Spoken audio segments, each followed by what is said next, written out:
খাল দখল করে পোল্ট্রি ফার্ম নির্মাণের ফলে জনদুর্ভোগ সৃষ্টি হয়েছে গোপালগঞ্জের কাশিয়ানীতে।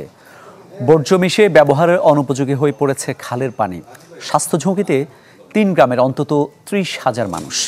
প্রশাসনের কাছে অভিযোগ করেও প্রতিকার পাননি বলে অভিযোগ ভুক্তভোগীদের। গোপালগঞ্জের কাশিয়ানী উপজেলার রামদিয়া রাজপাট খালের পানি ব্যবহার করেন পার্শ্ববর্তী 3টি গ্রামের অন্তত 30,000 মানুষ। কিন্তু ঘৃতকান্দি এলাকায় এ খালের উপর গড়ে তোলা হয়েছে একটি পোল্ট্রি ফার্ম। মুরগির বর্জ্যে দূষিত হচ্ছে খালের পানি। এতে নানা রোগে আক্রান্ত হচ্ছেন শিশু আর বয়োজ্যেষ্ঠরা। পোল্ট্রির যত বর্জ্য আছে সব এখানে ফেলায়। এই পানিগুলো সম্পূর্ণ আমাদের খালের ভিতরে বেরোলে এখানে মনে করেন যে যত পোলাপান নামে সবার চুলকানি, একজনের চুলকানি বাদ যায় না, ঠিক আছে।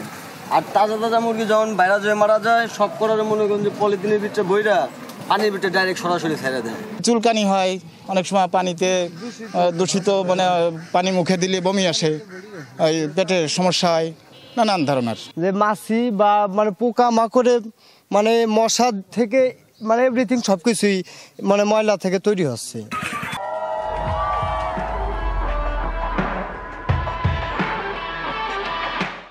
প্রশাসনের কাছে একাধিকবার অভিযোগ করেও কোনো প্রতিকার পায়নি বলে জানায় এলাকাবাসী। দ্রুত খাল থেকে পোল্ট্রি ফার্মটি সরিয়ে নেওয়ার দাবি ভুক্তভোগীদের। জানানো হয়েছিল ঊর্ধ্বতন কর্মকর্তাকে, তিনি এ ব্যাপারে জানানোর পরও তিনি এই প্রভাবের কারণে, আওয়ামী লীগের প্রভাবের কারণে এর কোনো প্রতিকার করেননি। উপরোক্ত তাদের সাথে জড়িত, এই জন্য কেউ ভয় কিছু বলতে পারে নাই।